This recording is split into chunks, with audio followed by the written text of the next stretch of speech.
जय हिंद। जय भारत साथियों।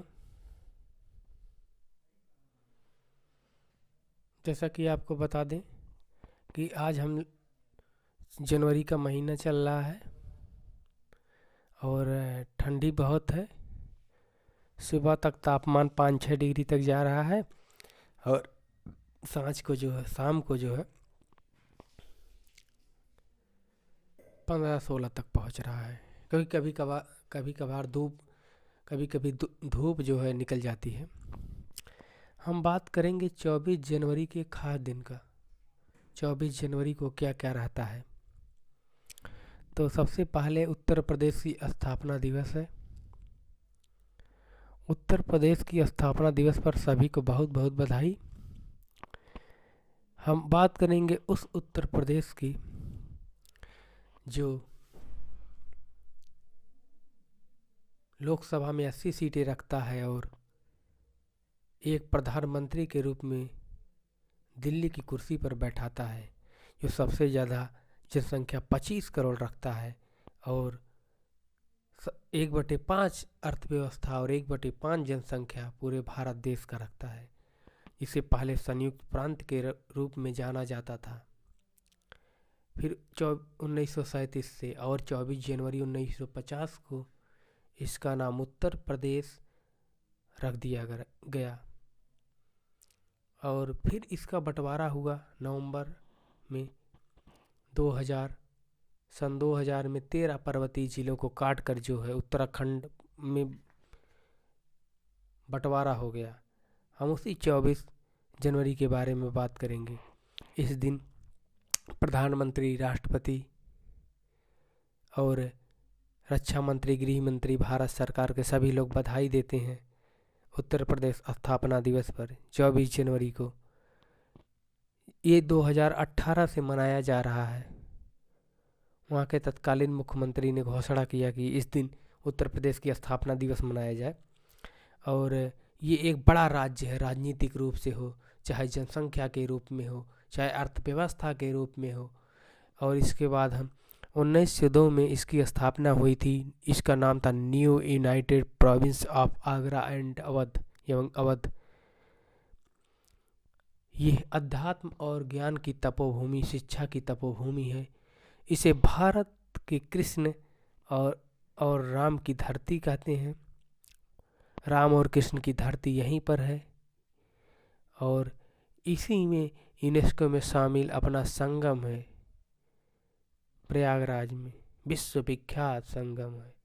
काशी है, मथुरा है, अयोध्या है।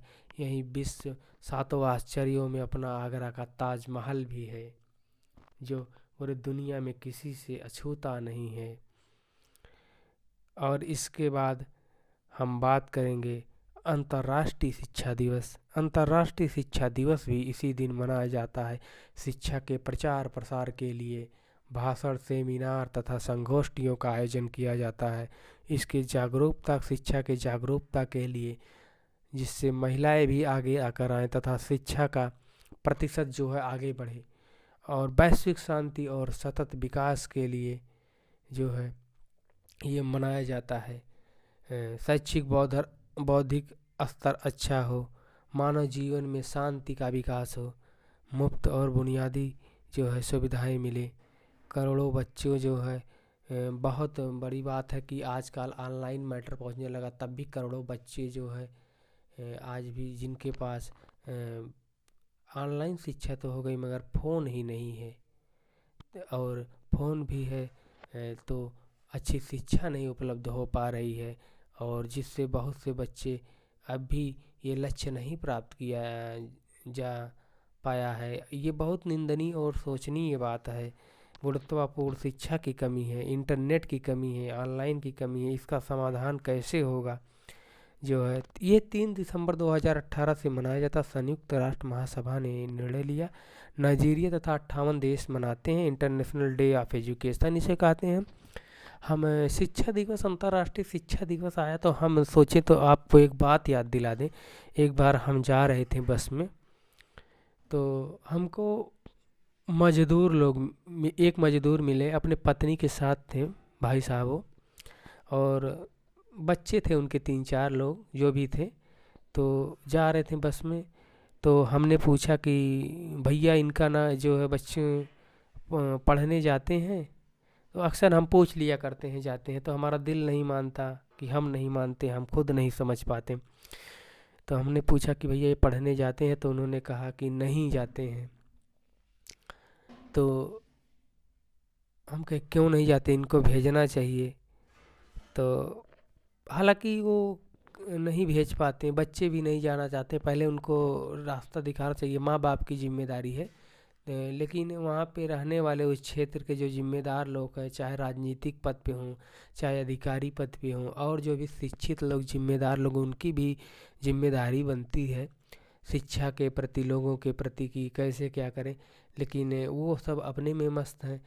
तो हमने वहाँ पे एक चीज़ ये सोचा जो है कि वही बात है कि वे जाना नहीं चाहते और लोग ले जाने वाले भी नहीं हैं, चाहे माता पिता हों। अनुवांशिक तौर पे तो माता पिता होंगे, और वातावरण जो जलवायु है उसके तौर पे समाज उन लोग को शिक्षा से वंचित रख रहा है। क्या हमारे ऐसा मूल अधिकार और मूल कर्तव्य में वर्णित है? लेकिन आज भी सोच लीजिए, वो लोग नहीं जा रहे थे। तो हमने सोचा कि जो है कहीं ना कहीं इसके कारण सभी हैं।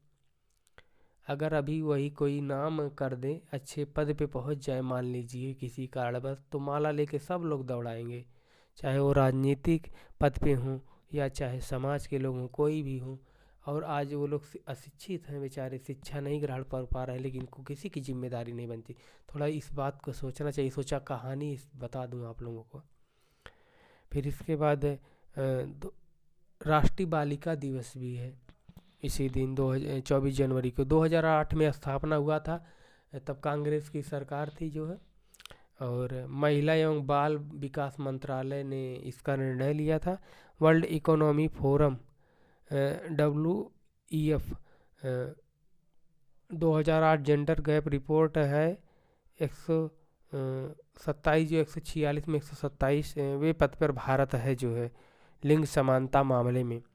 और आज भी बहुत असमानताएं हैं जो है, शिक्षा अच्छे से नहीं है, स्वास्थ्य नहीं है, पोषण नहीं है, बाल विवाह हो रहे हैं, तमाम भेदभाव हो रहे हैं जिसे पूर्वाग्रह कहते हैं, और लड़कियों की हिंसा हो रही है। और इसीलिए 22 जनवरी 2015 को प्रधानमंत्री जी ने बेटी पढ़ाओ और बेटी बचाओ योजना जो है चलाया था। जो है जो हिंसा हो रहे हैं, तमाम असमानताएं हैं, जो है बालिकाओं को जागरूक करने के लिए, समाज में उनके सक्षम बनाने के लिए, उनको सशक्त बनाने के लिए जो है ये बालिका दिवस जो है, राष्ट्रीय बालिका दिवस मनाया जाता है। और 24 जनवरी को जो है हर साल ये मनाया जाता है, जिससे बाल विवाह ना हो, उनको पोषण के लिए जिम्मेदार, पोषण को बराबर भागों में बांटा जाए। और एक कहानी बता रहे हैं, एक लोग मिले थे, तो हमने पूछा कि भाई साहब आप लोग कितने लोग हैं? 21वीं सदी की बात है ये, 21वीं सदी के तीसरे दशक की बात है, अभी तकरीबन जल्दी में।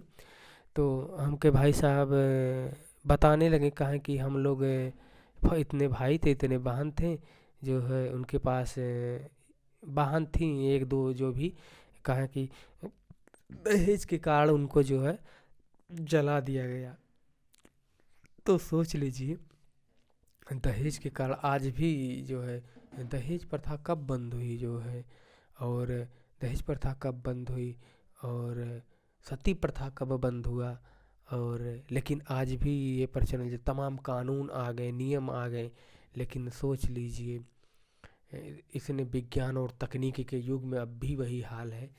तो इसकी जागरूकता के लिए, अपने अधिकार के लिए, अपने जो है समानता के अवसर विकसित करने के लिए, ये सब के लिए जो है राष्ट्रीय बालिका दिवस 24 जनवरी को मनाया जाता है।